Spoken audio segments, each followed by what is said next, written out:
కాదండి, అందమైన జీవితానికి ఒక అమ్మాయిగా నేను మెయిల్ చేసేస్తే వీళ్ళు యాక్సెప్ట్ చేసేస్తారు, నేను చెప్పింది నమ్మేస్తారు అనుకున్నావమ్మా? ఎక్కడికక్కడ ప్లాస్టింగ్ చేసేసి ఇలాంటి ఆడపిల్లలందరూ కూడా న్యాయాలు అనుకుంటూ మీ ప్రోగ్రాముల చుట్టూ తిరుగుతారు అని అంటారు. అప్పుడు మేమేమనాలి? మీరు మాట్లాడుతున్న వ్యక్తి మీ కాల్ ను హోల్డ్ లో ఉంచారు, దయచేసి లైన్ లో వేచి ఉండండి. హలో హలో ఏమండి? చెప్పు. అది ఎందుకు నన్ను డివోర్స్ అడుగుతున్నావు నువ్వు? ఇగో 3 నెలల నుంచి అడుగుతున్నా నాకు డివోర్స్ కావాలని. 3 నెలల నుంచి నీకు చాలా అడుగుతున్నా, నువ్వు ఇవ్వట్లేదు. నువ్వు ఎప్పుడు డివోర్స్ ఇస్తావు అది ఒక్కటి చెప్పేసి నాకు కాల్ కట్ చేయి. అది నేను ఇవ్వడానికి రీజన్ చెప్పు ఫస్ట్. ఇప్పుడు నువ్వు పలానా తప్పు చేసావు, ఇది రీజన్ అని నువ్వు నాకు చెప్తేనే కదా నాకు తెలిసేది. నేను ఎప్పుడు ఫోన్ చేసినా నువ్వు ఇదే చెప్తున్నావు, నాకు డివోర్స్ కావాలి అని చెప్పి. డివోర్స్ దేనికి ఇవ్వాలి నేను నీకు? నేను ఏం తప్పు చేశానని డివోర్స్ ఇమ్మంటున్నాను నన్ను?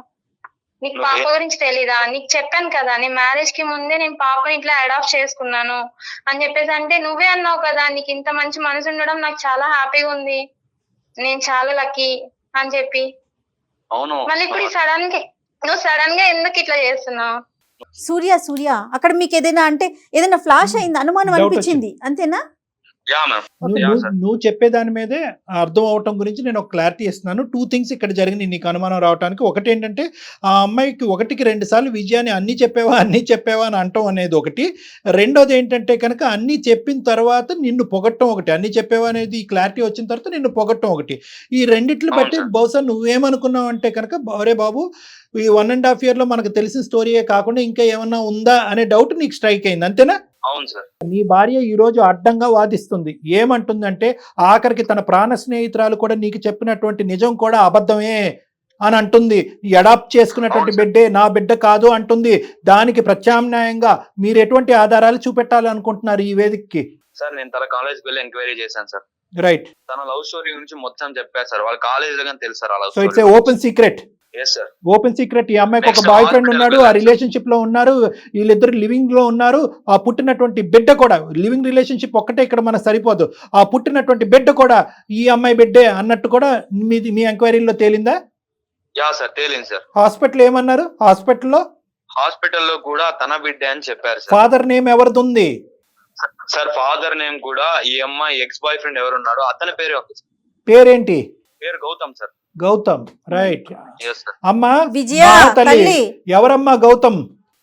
ఇప్పటికైనా నిజాలు పలుకు తల్లి. ఆ అబ్బాయి మామూలు ఆధారాలతో ముందుకు రావట్లేదు. మొత్తం అంతా కూడా క్షుణ్ణంగా విశ్లేషించి మొత్తం చరిత్ర పుటాల్లోకి వెళ్ళి మొత్తం అంతా ఎదురుగా పెట్టుకుని మాట్లాడుతున్నాడు.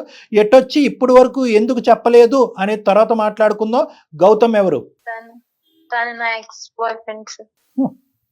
మరి ఎంత 100% తేలిపోయింది కదా సార్ ఇప్పుడే. ఎందుకమ్మా మీరు మాట్లాడుకోకుండా మా దాకా వచ్చి కూడా అబద్ధాలు చెప్పొచ్చా? జయ గారు 1 minute. గౌతమ్కి విజయకి పుట్టినటువంటి బిడ్డేనా ఈ అనాథ బిడ్డ, సో కాల్డ్ అనాథ బిడ్డ? అవును సార్. ఈ పుట్టినటువంటి బిడ్డే గౌతమ్కి విజయకి పుట్టిన బిడ్డే సరే. ఒప్పుకుంటావా విజయ? ఒప్పుకుంటావా ఇప్పటికైనా?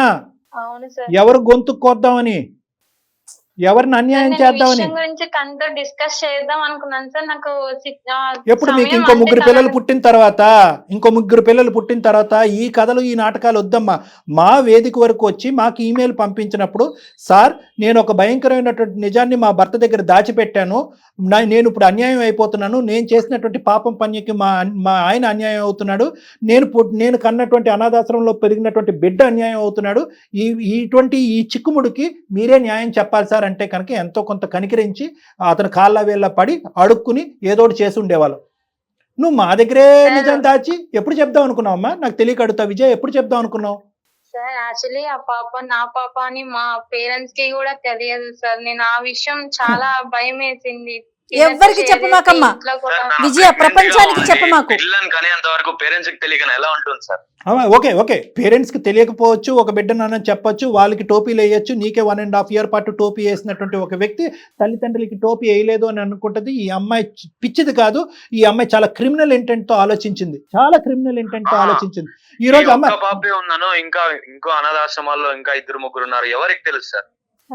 అవునులే, నువ్వు ఆ మాట అంటే కనుక ఇంకో స్త్రీతో ఆ మాట ఉంటే కనుక నీ నెత్తి మీద మేము మేకు దిగ్గొట్టు ఉండేవాళ్ళం. అయినా కానీ ఈ రోజు ఈ అమ్మాయి చేసినటువంటి తప్పు ఇలాంటిది కాబట్టి ఈ రోజు నువ్వు నానా మాటలు అనటానికి నీకు ఒక అవకాశం వచ్చింది.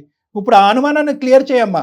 ఇక్కడ ఎక్స్ అనే అనాథాశ్రమంలో కాదు, వైజెడ్ అనే అనాథాశ్రమాల్లో కూడా నీకు 4 పిల్లలు ఉండొచ్చు అని చెప్పి నీ భర్త అంటున్నాడు. ఎలా ప్రూవ్ ఏమంటావ్? చేసుకుంటావు? ఎలా ప్రూవ్ సార్ చేసుకుంటావు?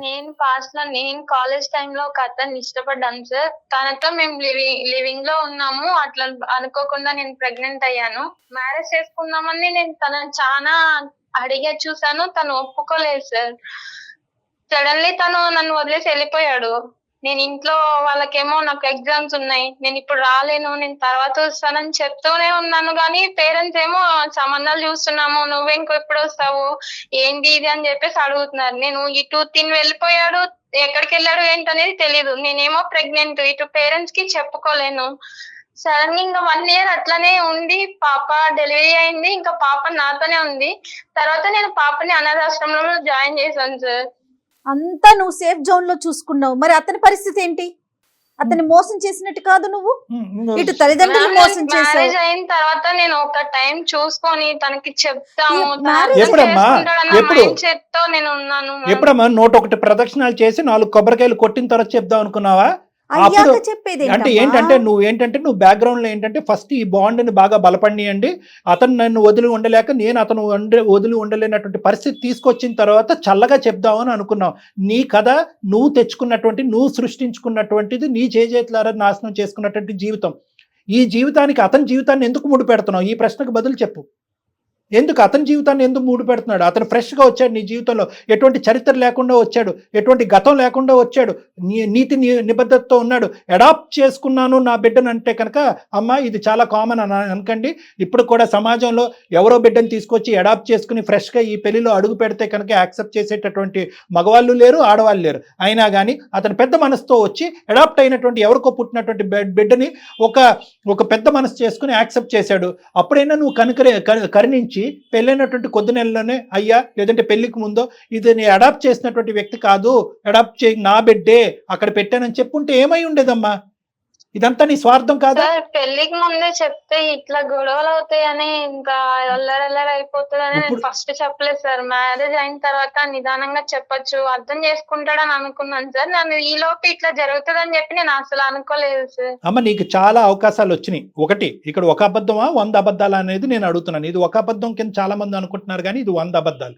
ఎందుకు అంటే కనుక నీ ఫ్రెండ్ వచ్చి అన్నీ చెప్పావా అంటే కనుక అన్నీ చెప్పాను అని అన్నావు. మీ ఆయన వచ్చి నీ రూమ్కి వచ్చిన తర్వాత అన్ని చెప్పావా అంటే కనుక అన్ని చెప్పాను అని అన్నావు. మీ ఆయన బయటికి వెళ్ళి ఎంక్వైరీ చేసుకుని మీ ఫ్రెండ్ దగ్గర నుంచి మొత్తం అంతా క్లారిటీ తీసుకొచ్చిన తర్వాత గోవా నుంచి మళ్ళీ హైదరాబాద్ వచ్చిన తర్వాత ఇక్కడ మర్యాదగా కూర్చోబెట్టి అన్నీ చెప్పావా అంటే కనుక అన్నీ చెప్పాను అన్నావు. మాకు ఈమెయిల్ పంపించినప్పుడు అన్నీ చెప్పాను అన్నట్టుగానే మాకు చెప్పావు. నేను జయ గారు నీకు ఫోన్ చేసి అన్నీ చెప్పావా అమ్మా, అతన్ని మేము కనుక్కుంటే కనుక వేరే సీక్రెట్స్ బయట పడతాయి కనుక నువ్వు నిందితురాలు అవుతావు, నువ్వు క్షమించరానటువంటి నేరం నువ్వు చేసిన దాని అవుతావు అంటే కనుక లేదండి అన్నీ చెప్పానంటావు.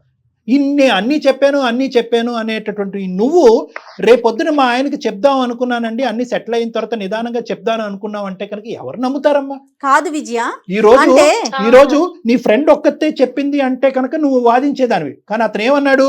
ఆ ఫ్రెండ్ ఒకటే కాదండి, కాలేజ్కి వెళ్ళి ఎంక్వైరీస్ చేశానండి, హాస్పిటల్స్కి వెళ్ళి పేరుకి రికార్డ్స్లో గౌతమ్ అనే పేరు చెప్పగానే నువ్వు నీళ్లు మింగటం మొదలు పెట్టావు. అప్పుడు నిజాలు ఒప్పుకున్నావు. అంటే ఇన్ని ఆధారాలు చూపెట్టిన తర్వాత ఒప్పుకునే దానివి ఎప్పుడు నువ్వు ఒకానొక రోజు ముందుకొచ్చి నా బిడ్డే అనేటటువంటి అంశాన్ని చెప్తాను ఎవరు నమ్ముతారమ్మా? నువ్వు ఎప్పటికీ చెప్పుండేదాను కాదండి. అందమైన జీవితానికి ఒక అమ్మాయిగా నేను మెయిల్ చేసేస్తే వీళ్ళు యాక్సెప్ట్ చేసేస్తారు, నేను చెప్పింది నమ్మేస్తారు అనుకున్నావమ్మా? అదేగా విజయ్ నువ్వు అనుకున్నది, అదేగా చేసావు. అలా అనలేదు మ్యామ్. అదే కదమ్మా, నువ్వు అనట్లేదు, నువ్వు చేస్తున్నావు. ఇప్పుడు దాకా తెలియదు కదా. నువ్వు ఇక్కడ ఏంటంటే గోవాలో నీకు కనిపించినటువంటి ఒక ఫ్రెండ్ను కూడా ఈ రోజు ఇక్కడ పిచ్చిదాన్ని చేసావు.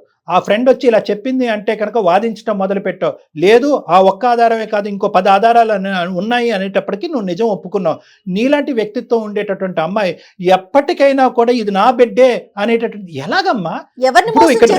ఇక్కడ రెండు అంశాలు. 1.5 year క్రితం నీకు పరిచయం అయినటువంటి ఒక వ్యక్తిని నువ్వు పెళ్లి చేసుకుని నీ స్వార్థం కొద్దీ నీకు పుట్టినటువంటి బిడ్డని ఒక అనాథ అని చెప్పుకుని తిరగటం అనేటటువంటిది రేపొద్దున ఆ బిడ్డ పెద్ద అయిన తర్వాత అమ్మా నువ్వు కన్నా బిడ్డే కదా, మా అయ్యకు బుర్ర లేదు, వాడు నిన్ను మోసం చేస్తే నువ్వు నన్ను మోసం చేయలేదమ్మా అనేటటువంటి ప్రశ్న రేపు పొద్దున్న నీ బిడ్డ అడిగితే ఒక పక్క నుంచి నీ భర్త ఓకే విడాకులు తీసుకుని అతని దారి అతను చూసుకుంటాడు, అది వేరే విషయం.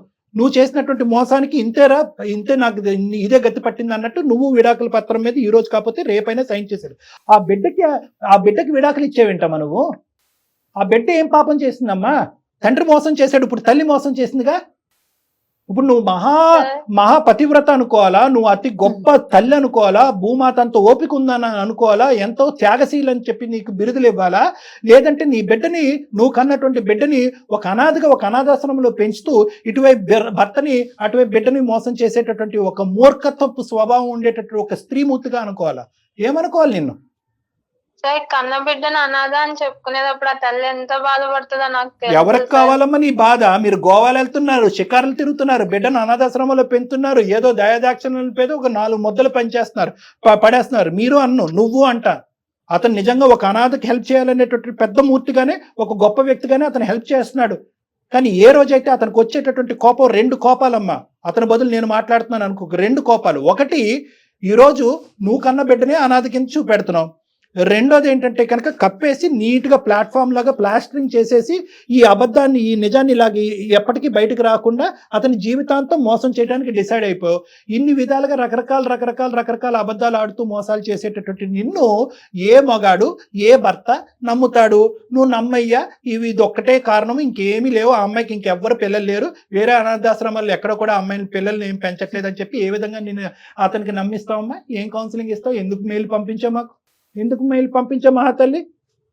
ఇప్పుడు నీకు న్యాయం చేసావు అనుకో, చాలా పెద్ద చాటబారుడు క్యూ ఉంటుంది సుమన్ టీవీ బయట, సార్ మాకు చేయండి సార్, మాకు చేయండి సార్, మాకు చేయండి సార్ అని చెప్పి. ఇలాంటి మగాళ్ళు వచ్చి, ఇలాంటి మీ ఆయన లాంటి వాళ్ళు వచ్చి, సార్ మీరు ఇలా న్యాయాలు చేసుకుంటూ పోతే కనుక మా అందరి పరిస్థితులు ఏంటి? ఎక్కడికక్కడ ప్లాస్టింగ్ చేసేసి ఇలాంటి ఆడపిల్లలందరూ కూడా న్యాయాలు అనుకుంటూ మీ ప్రోగ్రాముల చుట్టూ తిరుగుతారు అని అంటారు. అప్పుడు మేము ఏమనాలి? ఎవరైనా అడుగుతారు కదండి సార్. అది చాలా తప్పు చేసావు విజయ, చాలా పెద్ద తప్పు చేసావు.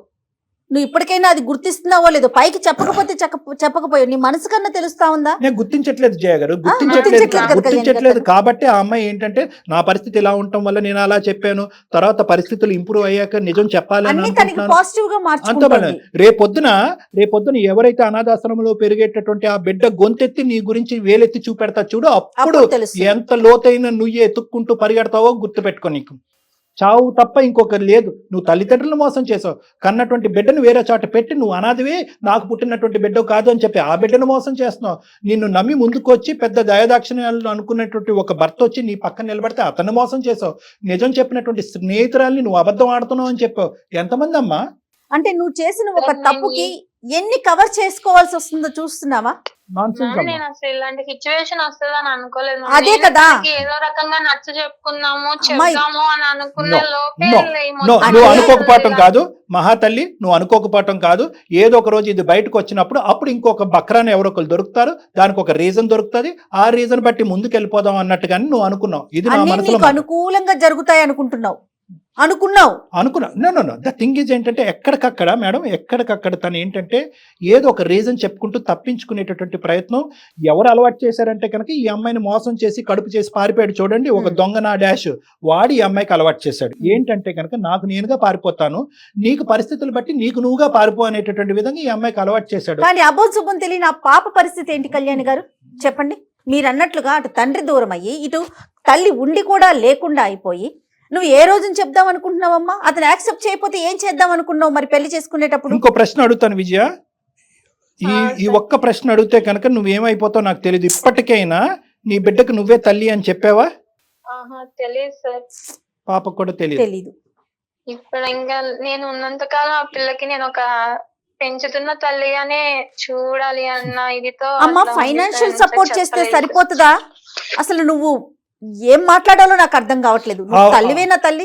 ఆ అనాథాశ్రమంలో ఉన్నటువంటి అందరి పిల్లల కంటే అతి దురదృష్టవంతురాలు ఎవరన్నా ఉన్నారు అంటే కనుక అది నీ బిడ్డ.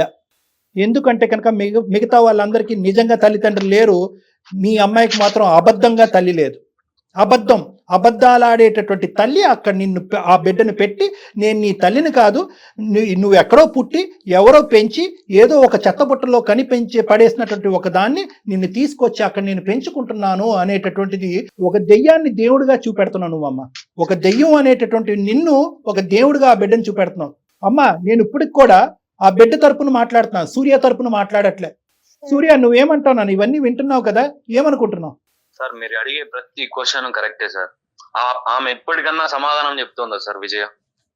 ఇప్పటికన్నా సమాధానం చెప్పి అవును నేను ఇలా చేశాను ఆ పిల్లకి నేను చెప్పాల్సింది అని అన్నా మాట్లాడుతుందా సార్? అట్లీస్ట్ ఆ మాట కూడా రావట్లేదు సార్ నీకు తన నోటి సార్ నుంచి. మాకు అసలు అంత ఛాన్స్ గానీ అంత అవకాశం గానీ నాకు ఏందమ్మా రాలేదు. ఛాన్స్ అవకాశం? గడిగుంటూ గడిగుంటూ ఏందమ్మా ఛాన్స్ అవకాశం? ఏంటి ఛాన్స్ అవకాశం? దేనికి ఛాన్స్ కావాలి? ఒక నియమంతో, ఒక పద్ధతిగా, ఒక తల్లిగా వ్యవహరించేటట్టు ఒక మనిషిగా వ్యవహరించాలి అనే దానికి ఛాన్సులు కావాలా? ఆపర్చునిటీస్ కావాలా? ఎప్పటికి చెప్పాలనుకుంటున్నావు మీరు నిజాలు? అసలు నువ్వు ఎప్పటికి చెప్పేదానివి నీ విజయ? బిడ్డకి ఎప్పుడు నిజం చెప్పాలనుకుంటున్నావు? సూర్యకి ఎప్పుడు నిజాలు చెప్పాలనుకుంటున్నావు? ఎక్కడికక్కడ నిజాలు అనేటటువంటిది ప్యాచప్ అయిపోతాయి సార్.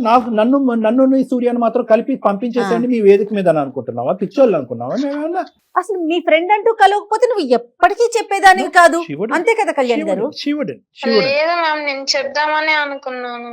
అమ్మ నీ ఇది బిడ్డకి correct కాదమ్మా. అమ్మ నీ బిడ్డకి అమ్మ ఓకే ఇక్కడ అమ్మ ఒకటి దయచేసి ఈ వేదిక మీద నన్ను నా భర్తను కలపండి అని మాత్రం అడగ అడగద్దే. తల్లి.